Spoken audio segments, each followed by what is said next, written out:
What's up, everybody, and welcome into the Backliners Podcast. Aggro and Barracuda, as per usual, and today we've got a very special episode for multiple reasons. Number one, our episode is brought to you by Factor Meals. Head on over to factormeals.com/backliners50 and use code backliners50 to get 50% off your first box. That's code backliners50 at factormeals.com/backliners50 to get 50% off your first box. The second reason it's special is because Dave Dolson Olson is here. And the third reason it's special is because he is upside down. We can do the Spider-Man kiss both ways. No, okay. You said control click, Dave. That's what. Yeah, maybe there's something you can do on like the bottom corner of one of the things. Yeah. To flip it around. No, it's not. It's not control. We're learning. Okay. It's not alt either. Okay. This is really good podcast content. I'm trying to just resize Dave's thing. Videos. Dave looks how I feel. Okay. That's. Okay. We're just gonna call it. Okay. What is it? What do we got? Right click on me. Okay. Is there a transform option? Oh yeah. Flip. Yeah. Rotate 180 degrees. Nope, I pressed the wrong thing. Okay, that's fine. Oh, that's because that's the other thing. Okay, yeah, hold on. Almost there. Yeah, here it is. Here we go. And here, transform, rotate 180 degrees. Bang! Do we do it? This is the best. Yes! This is actually the best tech we've ever done here on this show. It's really weird when I look over to my Discord screen though, because you're still upside down on my monitor. Yeah, unlucky. Nothing we can do about that. What's up, everyone? My brain is completely fried. I don't have any brain cells left. Some would argue if I ever had them to begin with. But we have a fun show ahead of us. What are you eating, Dave? Ground beef and rice. Okay. Oh. That was actually good podcast content right there. Some ASMR of ground beef and rice there from Dave Olson. And he tosses on the Joe Burrow song. Dave, this is what I'm talking about. This is exactly what this podcast is going to be about right Let's here. Go. This is going to devolve so quickly. Yeah. But who's the first team we're talking? Oh, wait. I don't want to spoil. Yeah. Don't hold your horses, young man. All right. Get to holding them. We talked about it last week. Go ahead, Barra. I just spaced out for like 5 minutes. Yeah, I wasn't sure if you were here at all, to be honest with you. Yeah. I looked over at one point, and Dave, you can attest to this. You know when you're in game 3 of a set where both games have gone 40-plus minutes, and you look over at your co-caster in the middle of your point, and you know they aren't on planet Earth anymore. Yeah. You couldn't pay them $1 million to repeat back what you just said. And you just have to buy time until they're back. You know what I mean? Like until they've arrived. And I wasn't gonna toss you a question, Barra, until you said something else. Because I could tell that's where you were. And I'm just jealous. Dave is also frozen. Okay, now he's back. Thank God. I was about to lose my mind. Yeah, he's back. You know what I'm talking about, Dave? You know what's funny is what usually ends up happening is they do repeat the same thing you just said, but not because they were listening. Because your chair 2 is chair 1ing is what you're telling me. Right. Okay, yeah, that's it. That's exactly what we're talking about. Barrow, welcome to the show. Thank you. We're gonna have a good one. Glad you guys have me. It's aggro and upside down Dolson, but it's right side up now. That's right. Yeah, we talked about it last week about how historically our podcast has gotten progressively longer over the years. This year we are going to be making an effort to get it back more towards the beginning times. I, Ryan Aggro Bailey, will be trying my best to keep every podcast under 50 minutes. That is my goal. Okay? Some of you out there might think, but you're just rolling back the amount of content you're giving us. And that's one very negative way to look at it. The positive way that I would choose to frame it is that you were getting bonus podcast content for a long time. You know, you were getting more than you had bargained for some amount of time. And that's the way that I would prefer you view it. But I'm not able to make you view it any way other than what you do. There was something that Clint Hurdle, the old Pirates manager, used to say that would drive all of us crazy because I love Clint. Clint Hurdle. Clint Hurdle? Yeah, very, very interesting, man, is the way I'll... his ancestors were actually the ones who started that event in the Olympics. That's how it became known. The javelin toss? Right. Yeah, he had a big shoulder, that guy, that Clint. That makes sense. He would always talk about, we would like ask him something, for those who aren't in the know, before I got into Smite Esports, I covered Pittsburgh sports for CBS Radio and in particular the Pirates. So I was very familiar with good old Skip, Clint Hurdle. And he would always say, like, we'd be like, hey, Clint, your team has lost 15 in a row. They're terrible. What's going on? And he would say, through the lens that you're viewing the situation, it might look that way. But through the lens that I'm viewing things through, and then he would just, like, go off for 10 minutes about some, like, esoteric nonsense. And we were like, what are we doing here, man? This is such a waste of my time. At least that's what I thought the vast majority of the time. So that's the lens I would prefer that you view it through. SPL rosters got announced. You want to look at it through some rose-colored glasses? I would say that, Dave. Yeah, I would say that. All right. Those are great. Let's talk, first and foremost, about the team that features one of my very good friends and frequent guest of the podcast, Barracuda. Oh, what's up? Yeah, that was my signal to come back, which is fine because I've been rambling for Lord knows how long. Barra, you guys are no longer the Olympus Bolts. A lot of the teammates that you have now are teammates that you have played with in the past. Not a lot of them, maybe necessarily, but you're now the Highland Ravens. It is you and Hurwind in the duo lane, still Venenu in the mid lane, Lucas Scream Spracklin in the jungle, and Haddix in the solo lane, of course, coached by the illustrious Mask. Talk to me about how this roster kind of came together here, Barry. I don't know. I didn't know how much I should like spill. Yeah, that's fair. Dave, I've seen a lot of requests for the roster apocalypse video idea. I want to watch it. That's all I'm gonna say. Vera, what's your guys' color? Is it more like this? No, we're getting closer. Dave is dialing in some background lights. Yeah. On his webcam, which is really good podcast content, of course. The really bright blue, I think, is it? Is that closer like to the Ravens? Green. Yeah, I think it's like a light blue with like a little bit of green. Yeah, it's pretty turquoise. I would say, I would love to do a roster apocalypse video. Am I crazy? I feel like we had more overall roster changes this year than we did going into 9, unless I'm just insane.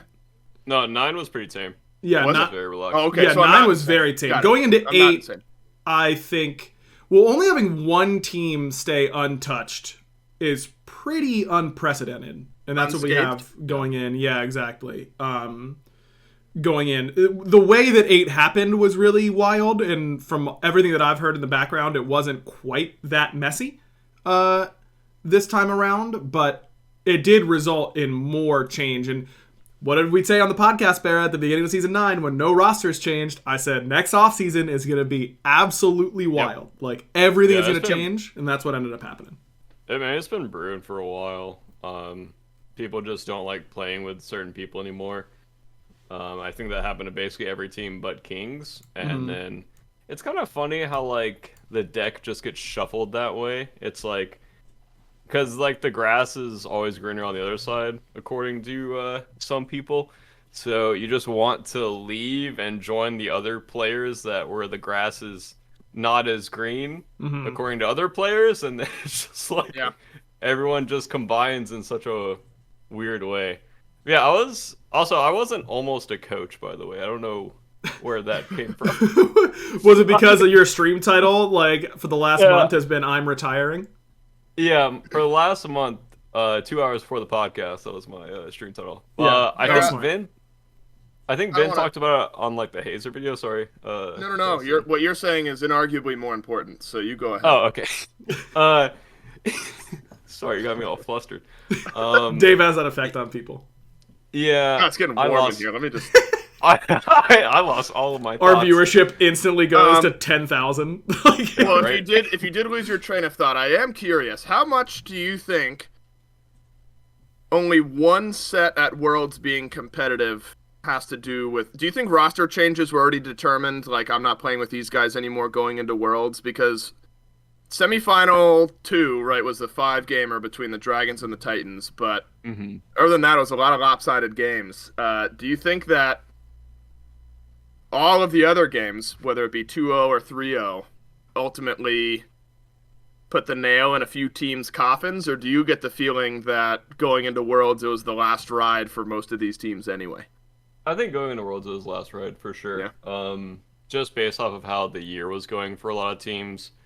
I think several teams had like crazy hot streaks last year. I think Kings had a hot streak. We had a hot streak. Dragons had a hot streak. And then everyone kind of like played bad after that. And just kind of played bad throughout the year. I think last year was kind of weighing heavily on a lot of pro players as far as like competitive goes. It was just a lot of Smite and a lot of gameplay, and it was... Yeah, I don't think a lot of teams' mentals were doing too well either last year, so I think it's been brewing since Season 9, and then it was definitely 100% going to change at Worlds, or after Worlds. Yeah, that's definitely a good question, Dave, that to try and upset the balance of power a little bit. Potentially. But, yeah, Barry, maybe not about how this roster came to be necessarily, but talk to me about how the roster has ended up. You know, what excites you about this grouping of, again, for our listeners out there? Haddock, Scream, Venenu, Whirlwind, and Barracuda. Really excited to play with Scream, honestly. I think Scream has been a jungler I've been wanting to play with for a long, long time. I just like the way he plays the game and how he thinks about the game. And he has a very different outlook on the game, in my opinion, and how he wants to play it compared to other junglers and other players. And I kind of feel like we have a lot of that on our team. I feel like Ven's a bit different too, and I feel like I'm a little bit different, a little bit wonky too at times. So I feel like we're probably not going to play the meta too much. Kind of feel like we'll just kind of be another like scrappy team, another get in there team. Also, obviously, already team with Haddocks and Vin, I know what to expect with them. Yeah. I'm really excited to play with Hurry as well.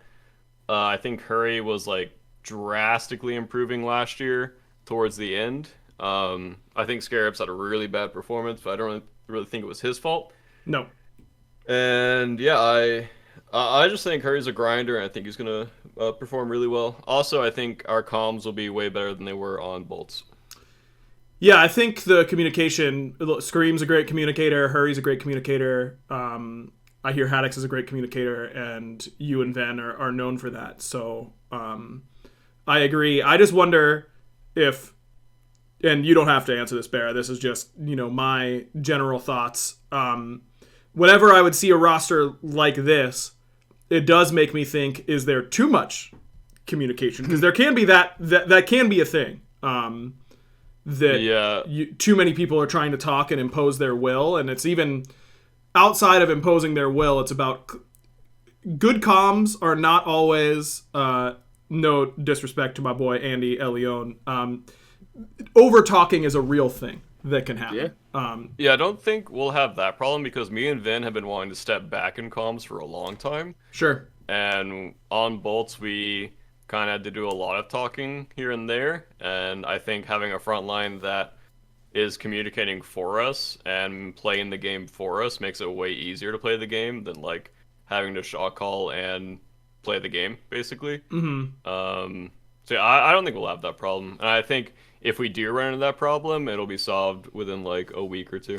Yeah, it's real easy. Here's the fix. One of you just presses the mute key on your keyboard. Yeah, exactly. Yeah. Like you just shut up. And let everyone else kind of go. We just go to like one or two main shot callers, which I feel like Scream and Haddocks will bounce off each other really well. I don't really have much knowledge of Hurry's comms. I feel like he's a good commer, but I've never like teamed with him. For my money, and there was a long time where I'd be able to listen in to team comms when they were in studio playing games. I thought Hurry and Ven were the two best communicators in mid by a country mile. It wasn't close. Wow. I think Hurry is from what I've listened to, was one of the best communicators in the league, in my opinion. So I think you're going to be quite pleased. Nice. He's got a great mind for the game, Hurrywin does. He worked with us with the caster team a little bit on a couple different occasions. I actually thought he was really good at that. I think a little polishing. I think so too.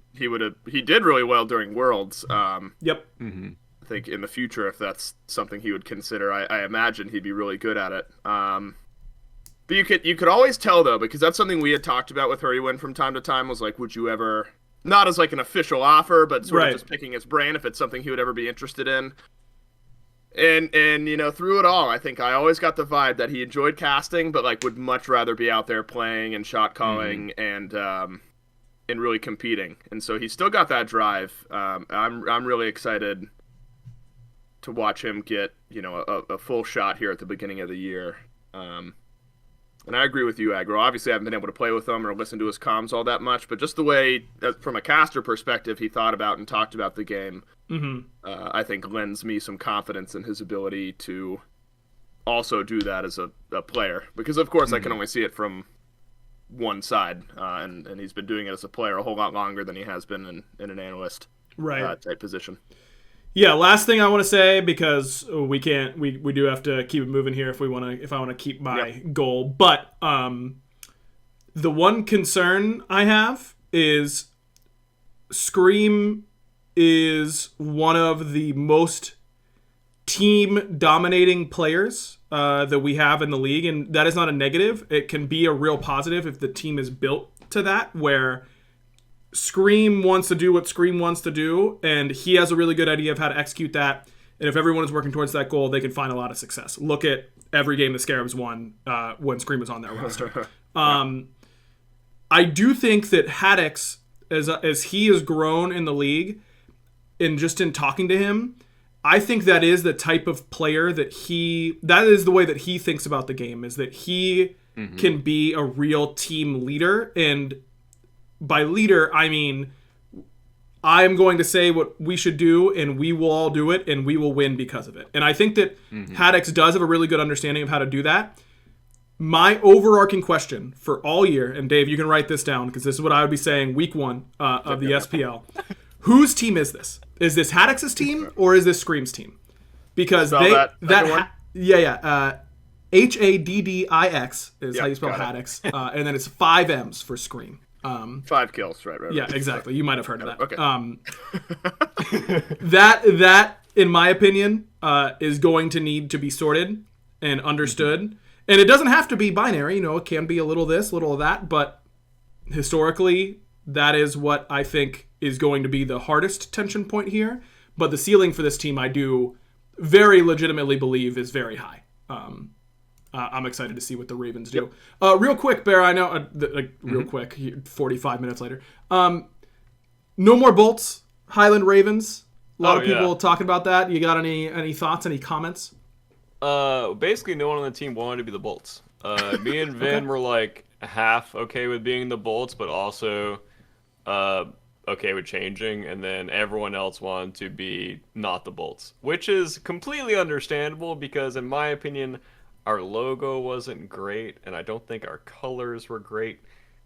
So I think it's okay to change. The Highland Ravens do have a banging logo and banging colors. What about the yellow jumpsuits? What's happening to those? Straight to the fire. Straight in there, incinerated. Unlucky. Yeah, I mean, I was basically saying like I'm fine with either one. And I think Ben kind of said the same thing, but I completely understand not wanting to be bolts. And also, I feel like bolts were kind of memed, or like we became, I don't know, everyone just thinks we sucked for some reason, which is really weird. Yeah. I'm pretty sure we were like top 2, top 3 every split outside of like fall split last year. Yeah. But everyone just keeps thinking we suck, which is really confusing. So time for changing to the Ravens. Yeah, changing to the Ravens also helps that out a refresher. A little refresher. Yeah. I feel you on that. Okay, fair enough. Okay, let's talk Leviathans real quick. This is Zapman, Rongyu, Shinto, the 3 that you've come to know and love on the Leviathans. But the 2 new faces here are Adapting and Fine OK. On the right side of the map, Slaney serving as the coach now for the Leviathans instead of Oxy. Nice color change there, Dave. Yeah, thank you. How do you think this changes the Leviathans, picking up Kenneth and Alec? For me, knowing Haddix, I think there probably was a bit too much planning and gameplay planning going on between like Zap and Haddix. So that team probably wouldn't work out in the long run. And so it kind of makes sense to go to Fine. I think Fine is a player where you can just kind of like tell him what to do and tell him what to play, and he'll just play it. And Adapting is probably obviously very hungry to get back into the league, and especially on a team that has obviously such a good front line with Ronnie and Fine. I feel like it kind of makes sense for Adapting to slot in there pretty easily. And I also think Adapting is a multiple player, but also a hyper carry style player. So I think he can kind of do both. And with him coming back in the league fresh, I think he is willing to just be like, okay, I'll play whatever you guys want me to play, and be less of a commander, I guess. Sure. Fair enough. Dave? Yeah, I think, I think from what I saw, I'm trying to think like recent competitive high level stuff we saw from Adapting. I mean, he looked really good. I then compare Adapting to like how Panatom liked to play for this team. And again, my Adapting, I guess he was Radiance, my first year of casting, and then a little bit of SEC at the end of last year. Adapting from time to time likes to take his time early in the game. He'll farm up, and then, mid-game, that's when it feels like the hyper carry sort of kicks off. At least in a couple of the Ravens games that I distinctly remember, which is not a bad thing. No. And absolutely can play early from some of the matches that we saw.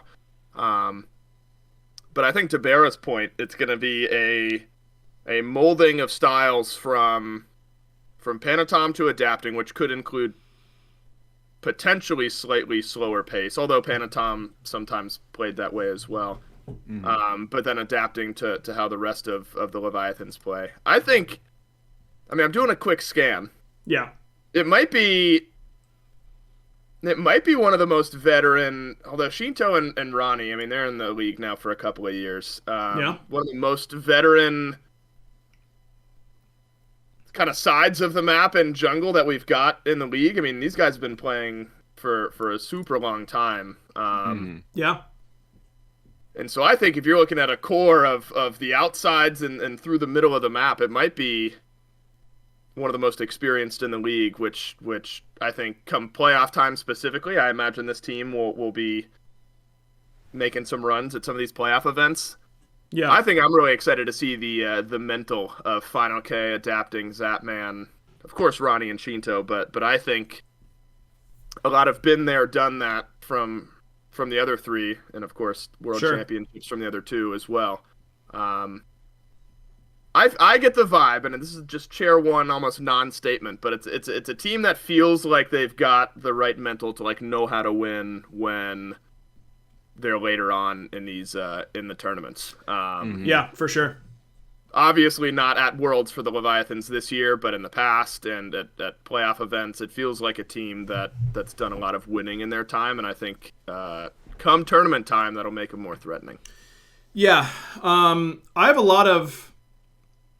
I'm really interested in seeing what this team is going to play out like, because Kenneth's Adapting's resume speaks for itself. Yep. He's the most decorated jungler, one of the most decorated players in the history of the SPL. Would be, if there was a SPL Hall of Fame, he'd be a first ballot Hall of Famer, there's no doubt. He's been playing a ton. He played great at Worlds with a tough team situation. All of that being said, I am also a little concerned about the fit here. Kenneth, jungle is a really interesting role because it's the most important role, nearly unequivocally, in Smite. And it dictates so much about how your team plays the game.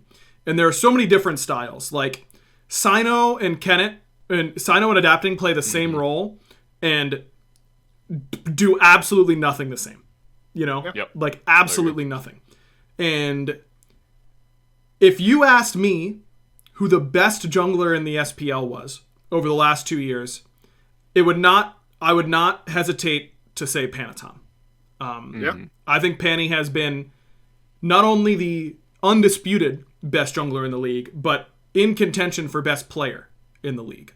And my understanding is that this is, this Shinto, Rongyu, Zapman, they wanted to change up that right side of the map in general. So it does seem a little surprising to me.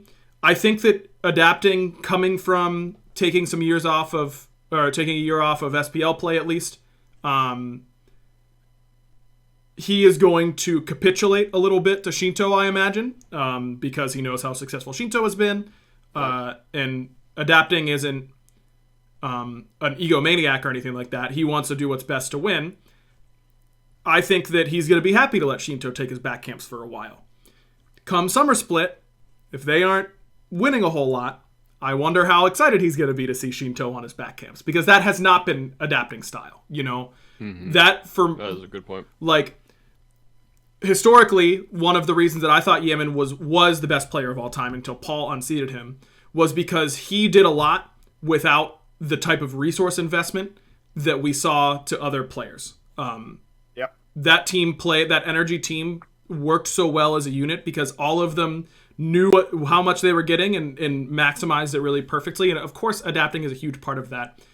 I just wonder how Shinto and Rongyu are going to adjust to having a different style of jungler in their 3v3 than adapting, or than Panatom. Adapting and Panatom are two very different styles of players. All of that being said, I have no reason to believe that adapting will be anything but adaptable. Oh God, I hate that. Nice. No, Dave, don't encourage it. That was accidental, and I hate it. That's like Variety's God Pool. We say, man, this guy plays a variety of picks, and you do it on I hate it so much. I hate it so much. Yep. He's going to adjust. I think that he's going to be flexible. I've got no reason to believe otherwise. I do wonder how, if at all, Shinto and Rongyu are going to change up their playstyle. In which lane is getting played through here?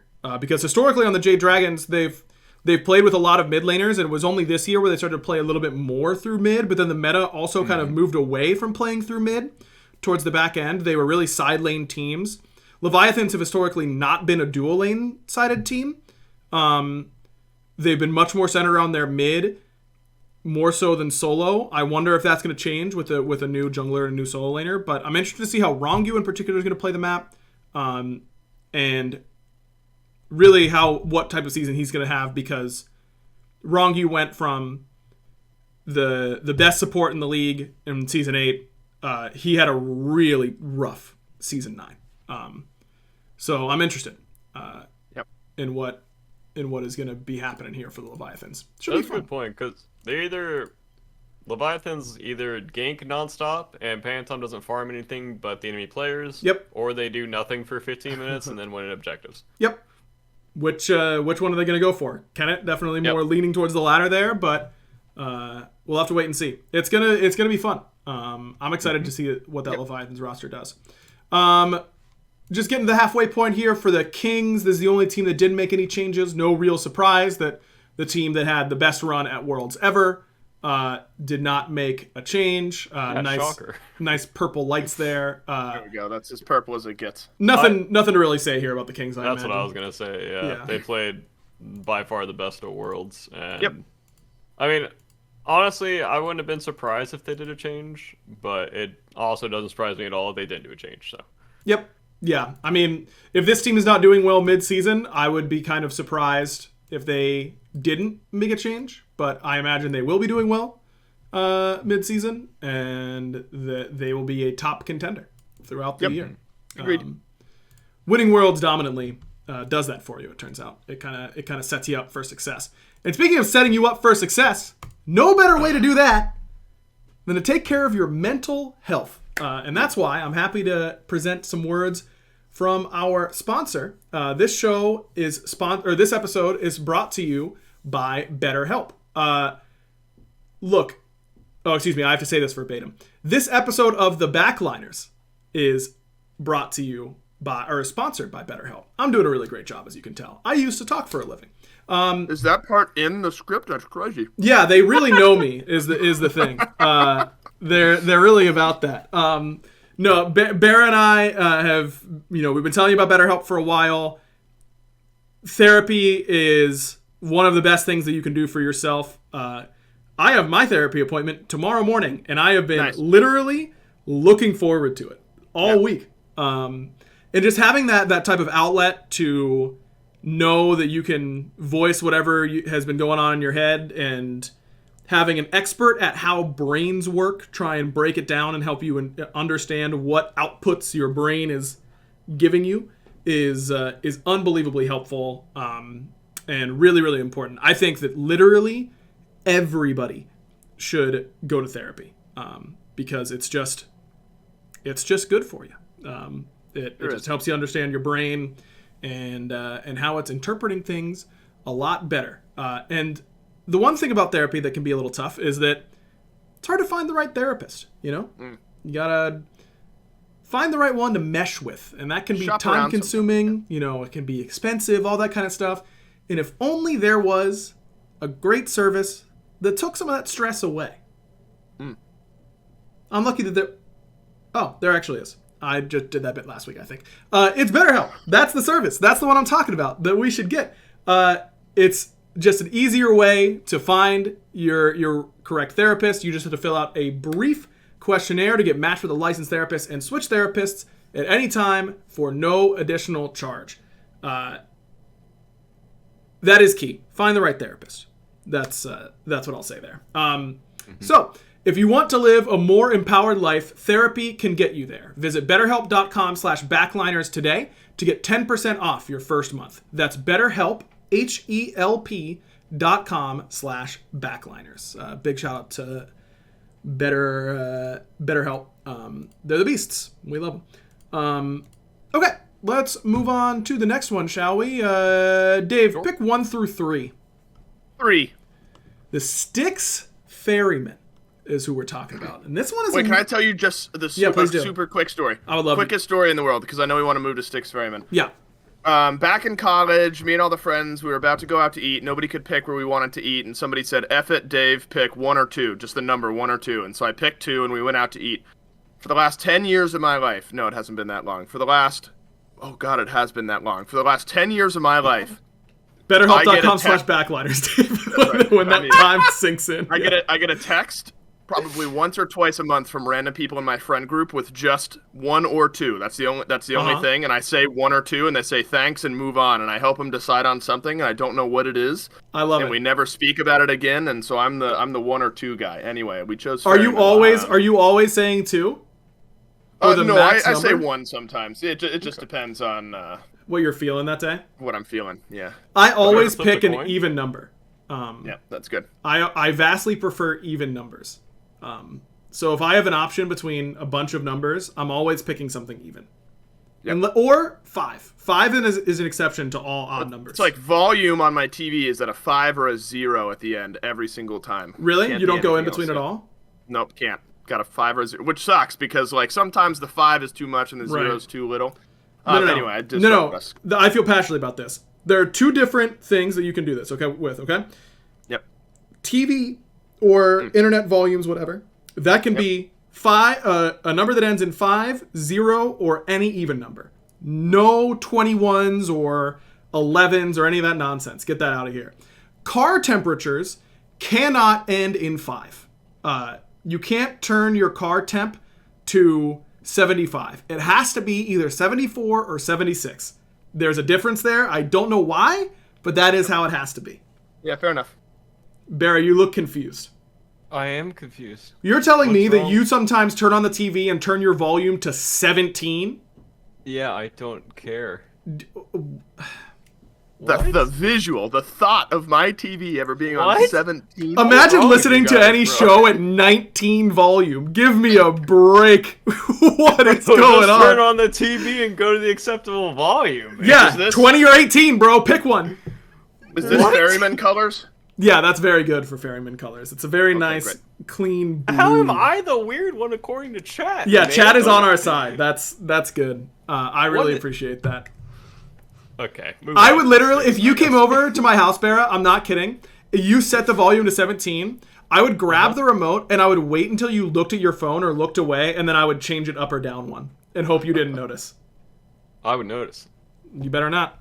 Or else. If there was talking going on, okay. You're This doing is sounding it a lot again. more like 18. Baskin, Sino, Paul, There we Aurora, go. Cyclone Spin. That's the Styx Ferrymen. Baskin, Sino, Paul, Aurora, Cyclone Spin. Aurora and Cyclone Spin reunited. Paul and Aurora stay together. Sino still with this squad. But now they've got Baskin in solo and Cyclone Spin back in ADC. Dave, let's start with you this time because Barra started last time. Yep. Some feelings here on the Styx Ferrymen. I think it's got to be initially great feelings, right? I think the question mark. Also, this was 1 year before my time. It was Spin, Aurora, and Sino that won together, right, on Splice. Yep. Season 5. And then Baskin, played with them before or after that at some point, if I remember correctly? After that. He played with them season 6, I want to say. Right. Got it. I think... All right, so admittedly, I think the big question mark is what happened with Spinner last year, and is the break a good mental reset, and is this team going to be a better scenario? I think yes initially, because this is obviously a team that's found success with one another in the past. And if you're going to win a world championship with a squad, you have to imagine and have played with Baskin after the fact. I think there's going to be clear lines of communication here that potentially weren't there when Cyclone stepped away from that team. Mm-hmm. And then you add in Paul, who is arguably the GOAT, and went on another run this year. Fell short in the finals, unfortunately, but knows how to get back there and win it. I mean, I think the initial high-level thoughts have to be good feelings around the Styx Ferryman team. You know, the guys were memeing on Twitter all week with their little rowboat emojis and stuff. Clearly the mentals are in a good spot. Yeah. And I think for that Titans gang who just fell short in the finals, Aurora, Paul, and Sino, it's about reflecting on where they found their success during Worlds, applying that to the remainder of the season, and really getting things going there. I think Baskin is going to be a real nice constant for this team as well, and a good environment for him to continue to get back into the swing of things. I mean, probably for you, Aggro. I mean, you love talking up Baskin. You love talking up my GOAT. Paul. Are these two goats on the same team? I mean, please, this is 5 goats on the same team. Right, Brooks right. Matty is my GOAT. Aurora's my GOAT. Spin's my GOAT. Mentally, expectations have got to be high for this team. I think the only question I end up having is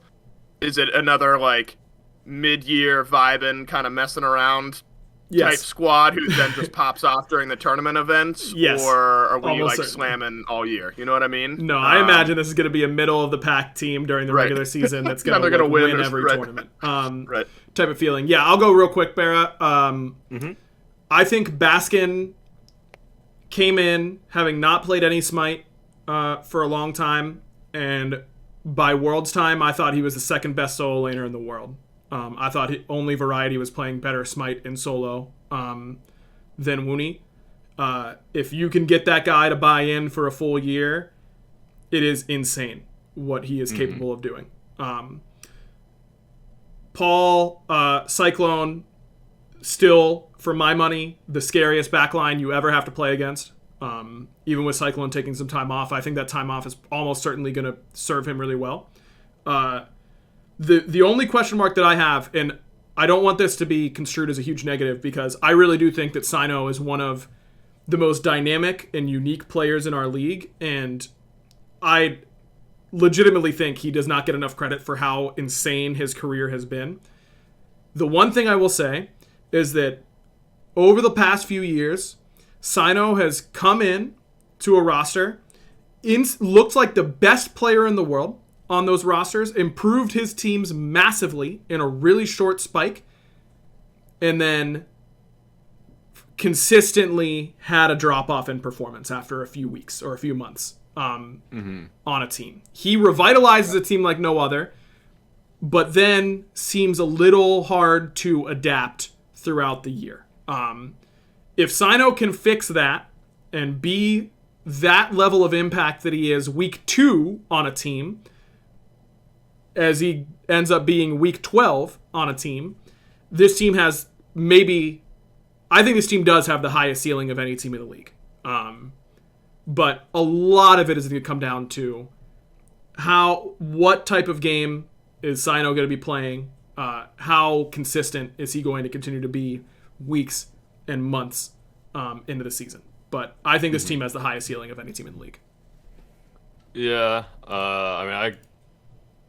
there's not really a point for me to go, I feel, because I feel like I'll just retweet everything you guys said. Well, that's why I didn't want to go last this time, because that's all I do.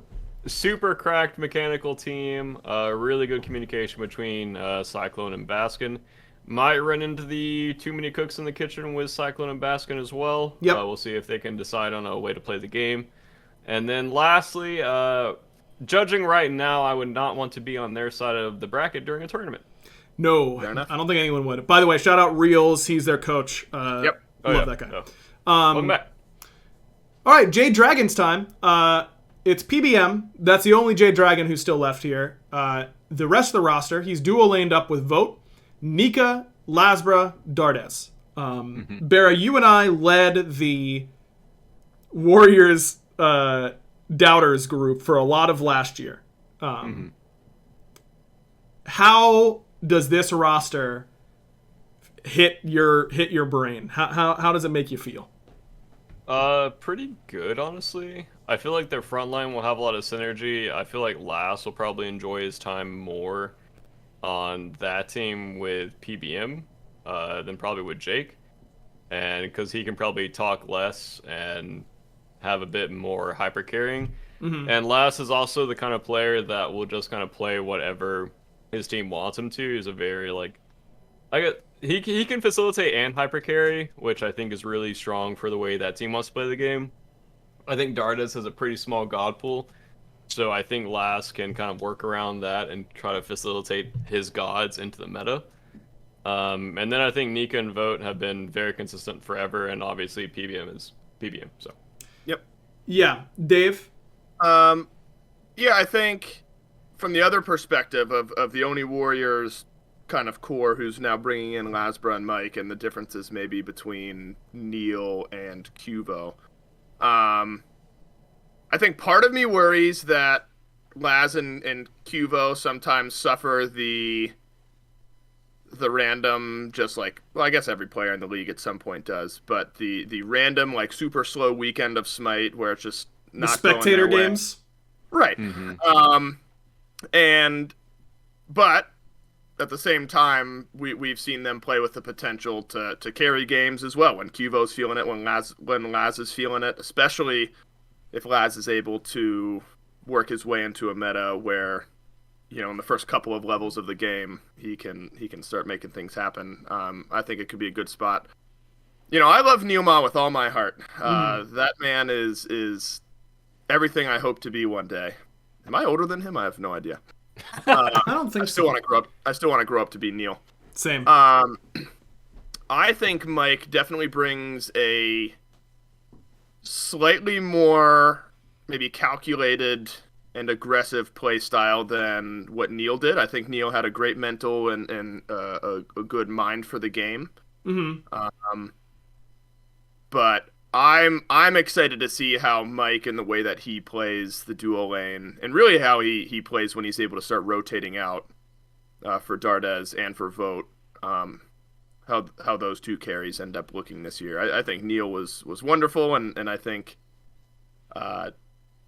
he's trying to coach this year and has the ability to do great things in that aspect. Look, we all love Neil here, Dave. Change of Mike could be a boost for Vote and Dardes if they're gonna kind of keep the pace with what we know Mike likes to do. Yeah, look, we love Neil around here. Neil is one of my greatest friends that I've made working at High Res. he would be the first to say that last year was not Yeah. how he normally performs. It was not a great year for him individually. Here's the thing that I kind of realized when I was thinking about this roster. All of us have unequivocally said that Dardes has looked like he could be one of, if not the best players in the league his whole career. Think about the supports that he has played with. Raffer, near the tail end of his career, and Neil, who had probably his 2 worst years that he's had in some time. Yep. I would describe both of how Raffer and Neil played as if I were to assign a style kindly, it would be that they were space creators during those years, right? They weren't playing their lives.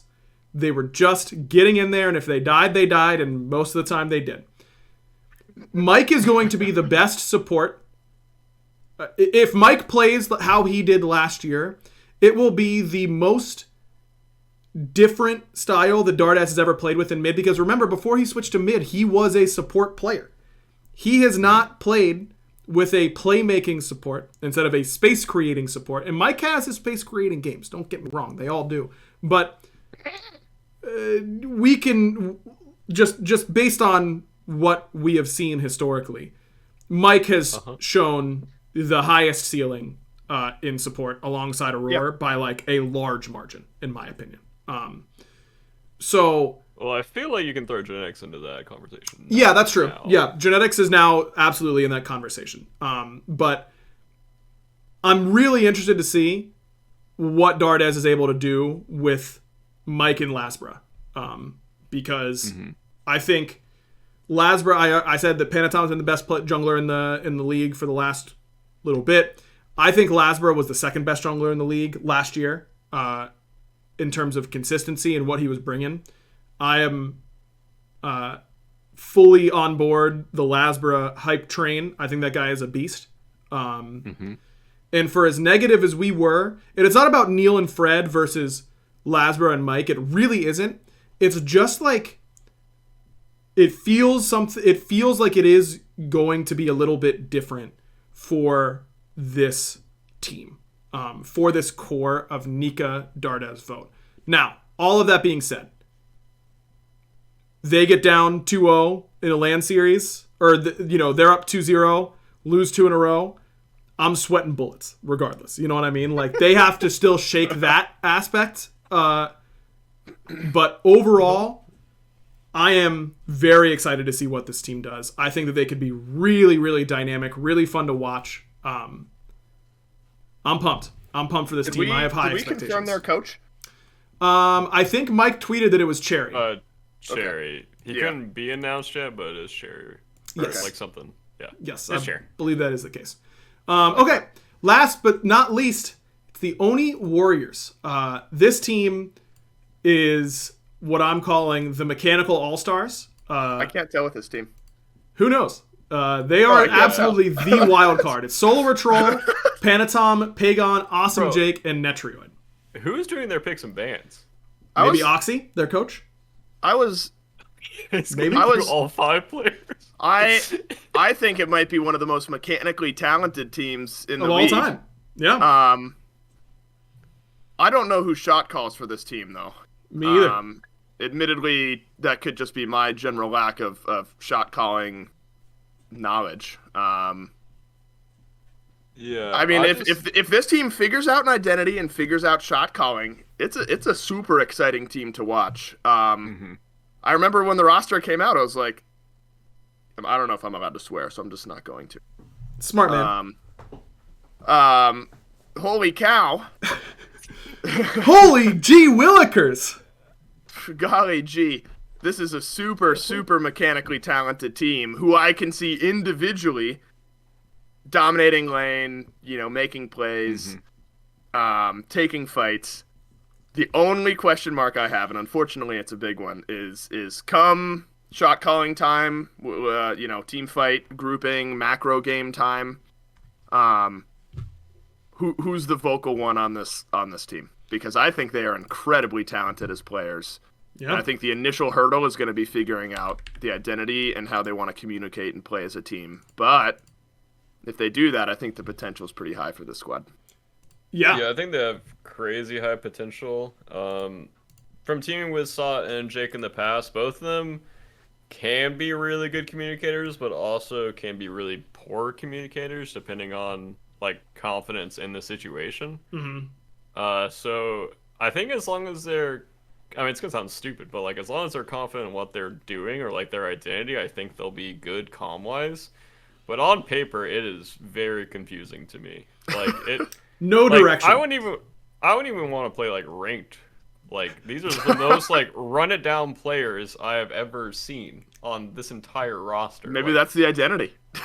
I think it has to be. Yeah. Someone in chat, and I'm not trying to call them out in any way, they say this isn't a phase 1 team, and I'm on the complete opposite end of the spectrum. This is a team that has to win in phase 1. Yeah, this is a phase 1 team. When the games are messy and no one knows what their team strategy is yet, and it's just Civil War style line up and shoot, they're gonna win the vast majority of those times because this team is absolutely insane mechanically. They are going to need to figure it out. How do they win the game? You know, like I think it's just Pantom. I feel like if he's the best, he can enable based on what we were saying, Yeah, if he can enable his mechanical overlords and like if you get Peg on a lead, like we saw what he was doing Spring Split last year. If you can get Sot a lead, like I don't know if Sot's going to come in and want to play mages and hunters every game. He did want to play mid.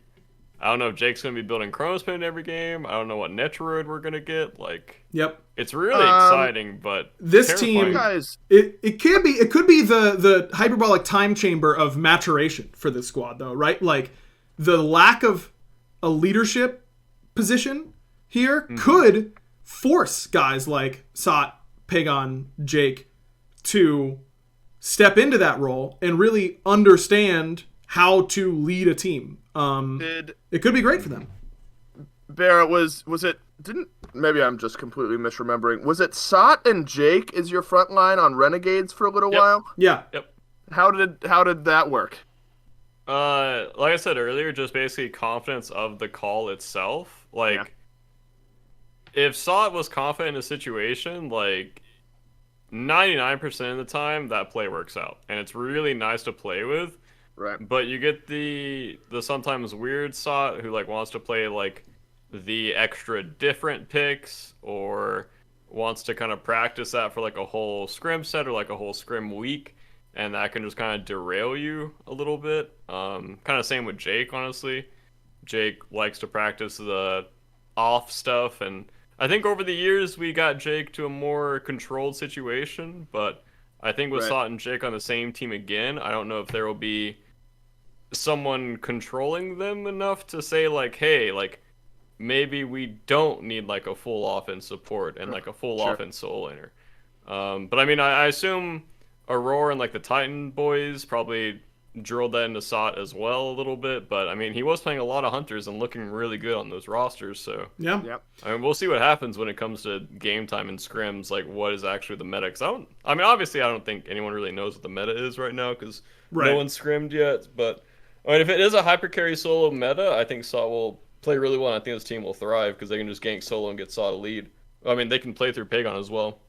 Yeah, a lot of people in chat. And Royd have played together. Yeah, I mean, people in chat saying that, you know, Pagon, former Dragons members have said that Pagon's pretty vocal about how he wants to play the game, and that is good. It is really hard to be the leader of the team mentality and also be the mechanical superstar. It is really, really hard to do that. You wouldn't think, and I know that you're sitting there, dear listener, thinking, oh, it's because these guys, you know, aren't used to it or whatever. Like, if I could train, you know, if I could just press my buttons really well, I could think the same way I think now about the game and just press my buttons better, I'd be a pro. And it literally, I can't explain it to you except to tell you, I promise you it does not work that way. Like, it requires significant brain power to get your head in the space to control the team, and that does 100% of the time affect you mechanically. Now, sometimes players are good enough, you know, it's not like you have an excess of mechanics, and so you can devote enough to bring it down. Like, it's not how it works. It's a surplus. It's like understanding how your brain can balance these things, but it does require difficult. You have to divide your brain, and not everybody is great at that. It is a different skill set entirely. It doesn't say anything about if they're a smart player, if they're a good player, if they're a great player, whatever. It is a different, unique skill set that only applies here. So that's why you hear us hype up guys who are able to do that, like Genetics and Scream. Those types of guys are valuable for that reason. But yeah, I'm excited, man. These rosters are really exciting. There's also a lot of great players not on any of these rosters, and that means that some great play-in rosters, which we should have for you next week because they release on Friday, I do believe. So that should be spicy. We'll come back next week, talk a little bit about those.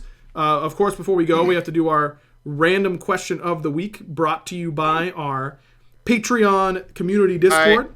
I have a Ravens themed joke for Bera as well. I'll let you decide where you want to put that, before or after the random Before question. or after I press stop streaming. Let's go after I press stop streaming. No, I'm kidding. I will let you say it. Okay. I was going to say you don't want to hear it. Okay. No, I do want to hear it. I really do. Okay. Again, patreon.com/backliner is the place to go if you want to join our community Discord. It's a great time. You should do it. Master Zahir, our newest patron, by the way. Shout out to Master Zahir. Thank you for joining. Welcome. You're welcome. Can you recall a time in which you were an inauthentic version of yourself? For me, I definitely went through a metal phase trying to be like my older brother. It's a good question. Have we, really tried to force something to, Yeah, I actually hate going to the gym. Me, AF. This guy's me. Oh God, that's a hard question. That is a hard question. Trying to think. Almost certainly. Well, I can't think of any good examples. Hopefully my wife is asleep already. She wouldn't care anyway. She knew me back then. I definitely got into different hobbies and interests based on what the girl I had a crush on was interested in. Okay. In I'm high glad school. you said it, because that's what I was thinking. Numerous times. And it wasn't it wasn't, being disingenuous or anything like that. I was trying to show interest in the things that she was interested in. And it didn't always, last. Neither my interest or the relationship. Take of that what you will. I am not religious at all. But a girl that I was dating in high school was very religious. Oh, no. Uh-huh. Oh no! I mean, no. I mean, it's on the same thread as what Ryan's saying. It's true. No, it's just funny. I started. I'd go to church every Sunday and read a verse every once in a while. Wow. Nice. And it meant nothing to me. Oh no. No. I mean, I was trying. My mind was open to it. Hold on. My mind was open to it. My mind was open to it. It never connected with me. I was never forced to do anything. I chose to open my mind to it. And I'm it meant something to share that with one another. Yeah, I stopped doing those things the moment that relationship was over. My God. I'm just absolute. No, it's just the way that a live look at someone digging the hole as just never just keep on head down. Keep on trucking. Funny. I would express some interest. What is? There's no hole here. Wait. I was open to it. It was very important to her at the time, and so I would attend. Yes. However, just the way you said it was really it just really caught me off guard and was very troll. But I understand what you mean. You were being very genuine. Nothing to me at the end. Yeah, that really got me. Yeah, that really got me for sure. That absolutely was the killing blow. It didn't. I'm not done digging. Actually, go ahead. It didn't change me at all. Sure. Is what I'm trying to say. That's absolutely fine. Of course, it is all absolutely fine. Thank you for sharing, Dave. That made my night. It really did. That was very funny to me. Yeah, I'm trying to think of a specific example. Yeah, I don't know if I have a good one, honestly. I definitely. I can think of like situations where like I would like turn on my stream and like not be in a great mood and like try to force it. I can think of that, but I can't think of like a situation where I can't think of a situation where I was like, okay, like today I'm gonna like dress it all goth, like I'm gonna go out. And I never had that amount of buy-in, for sure. But yeah, I mean that's the faking it on a day where you aren't having a good one and pretending like you are is basically what Dave does and I did for years. Yeah.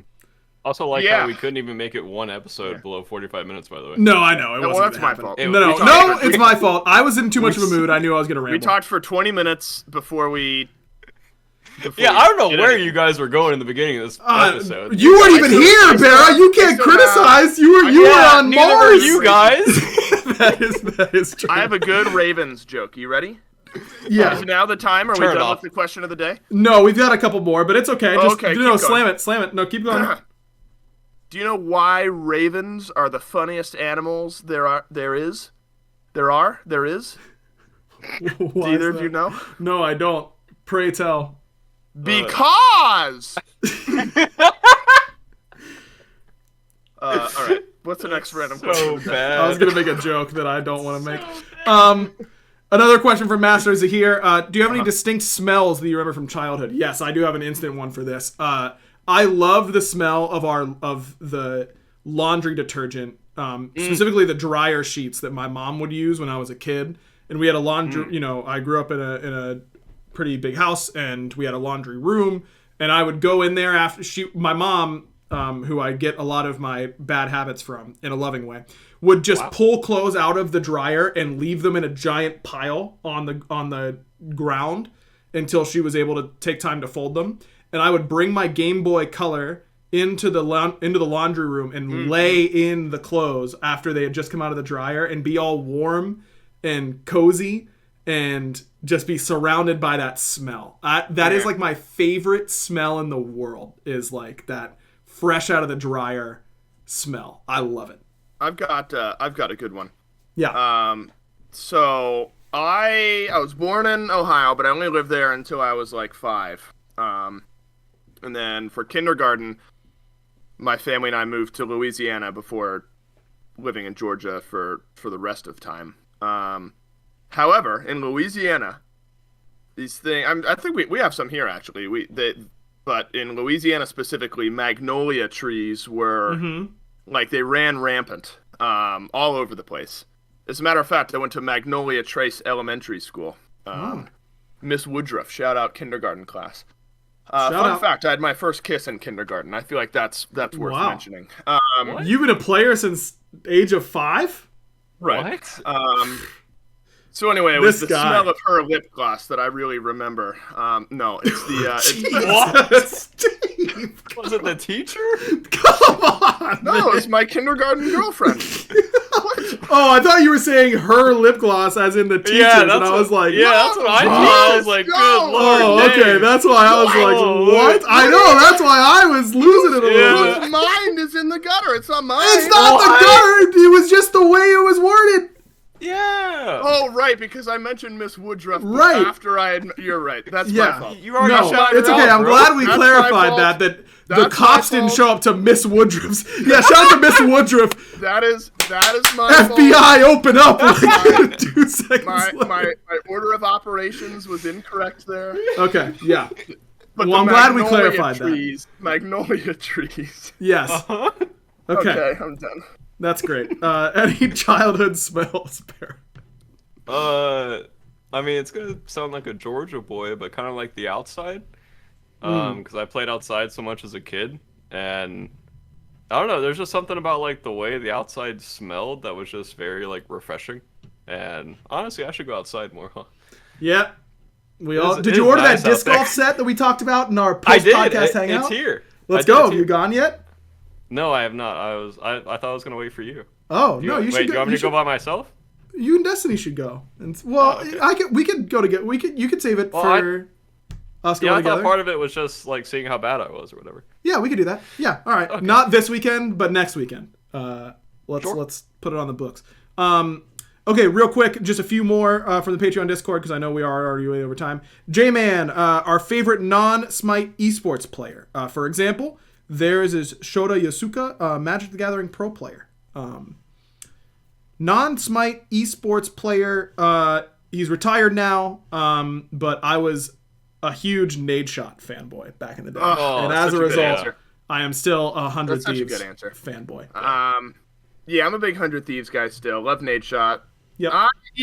My first foray into esports was a lot of those COD guys. I'll go adjacent and I'll say Scump.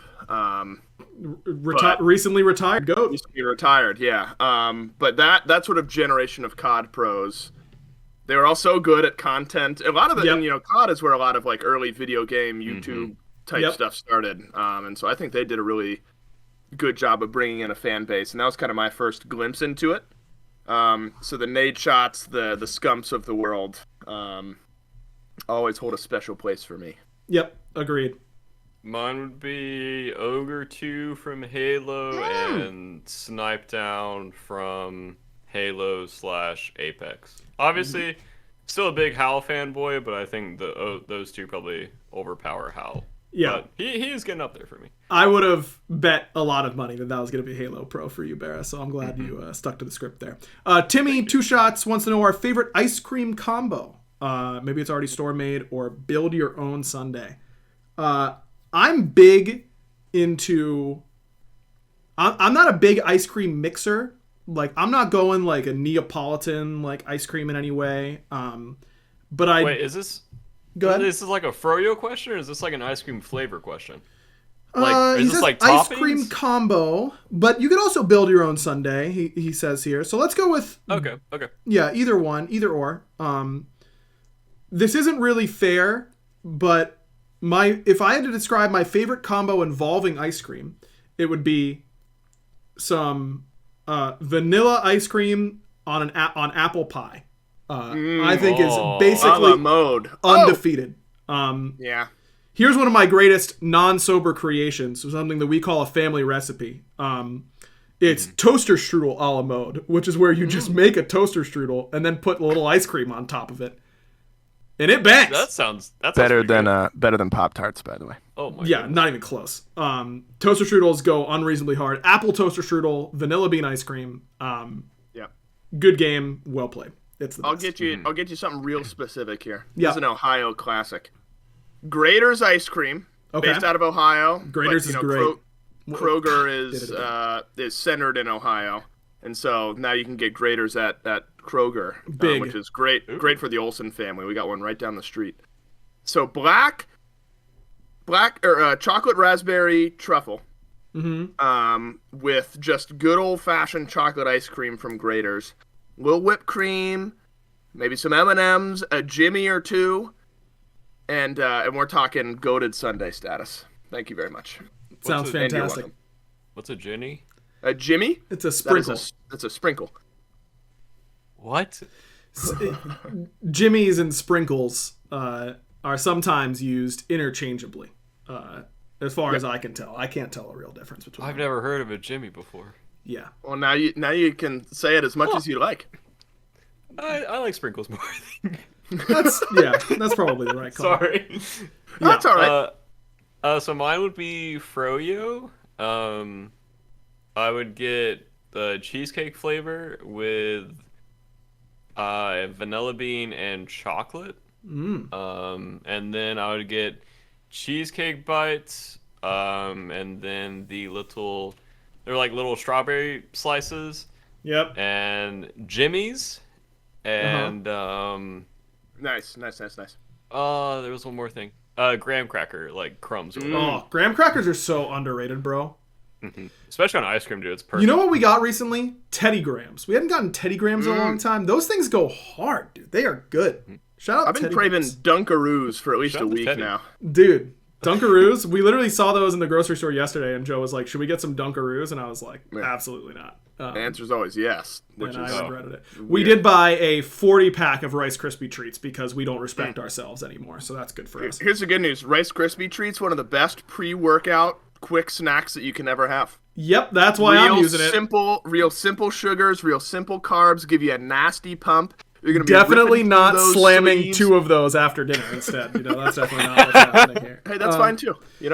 And then our manias for our final question of the week from the Patreon Discord: D&D class and alignment. No idea, because I don't play D&D much.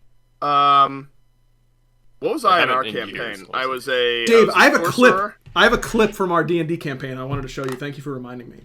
Was I in it? Yeah, we all are. Right. It's the caster crew. Was it centered around me saying something dumb though? No, not this time. Okay, good.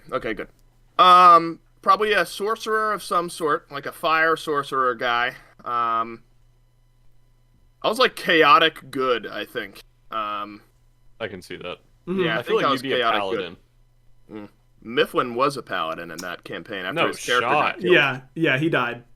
His first character died. Mifflin was a paladin? Yeah, he was Mifflin. Not a paladin? Yeah, Yeah. it's just the Him way doing Like the he'd be female like a voice was rogue great. or something. that was really funny for sure. I've done a couple D&D campaigns. I really liked my bow ranger that was lawful neutral that I played in the caster game. That was a lot of fun. And more recently, I did a campaign with a bunch of my friends from SPL, led by a community member who was an unbelievable DM. I don't want people like harassing him to DM their campaigns, but he was the absolute goat. Shout out Scott. I was an Aarakocran monk, which is like a bird race monk. And I was chaotic good, and I just had I was just an absolute idiot, and just was loving life and had a great time. Nice. But I loved playing both of those, and I love the one that we did for the Smite themed D&D. I just want to play more D&D. Unfortunately, I definitely do not have the time to be playing D&D, but I wish I did because I very much enjoy it. But it was a good time. Okay, that's gonna do it for this week's episode. Way longer, I swear. We're on time. I'm going to cut him down. I swear this was just not... I knew it wasn't happening this week. Check out Dave's stream. He's been streaming a whole lot recently. I've been tuning in, lurking. So I'm on the ranked grind right now. I'm 3-1 in my ranked games. Wow. Watch out. Right. Going to be seeing him at the top very soon. I would also recommend checking out Hazer's YouTube channel. Friend of the podcast, of course, Paul Hazer Hay, has been doing a lot of great interviews with pros from around the league, and they are really, really great behind-the-scenes content. So Hazer Smite is his YouTube channel. Highly recommend checking that out. Of course, big shout-outs to our sponsors for this week. It is Factor and BetterHelp. Head on over to their websites, use our codes, all that kind of good stuff. And check out Predictions Network. They've got a bunch of great shows covering a bunch of different esports. Check them out. They're really great. And if you want to support Bear and I directly, best way to do it, patreon.com/backliners is the place to go for that. We'll be back next week talking play-in rosters. It'll be a great time. Until then, Bear, you know what to do. Caw! Nice. Are you trying that all year? We'll see. It was pretty good the first time, though, right? Yeah, I didn't like transition. Okay, that's on me. I'll just take us out because I thought you were gonna do bye. Okay, that was terrible. We'll stick with the caw.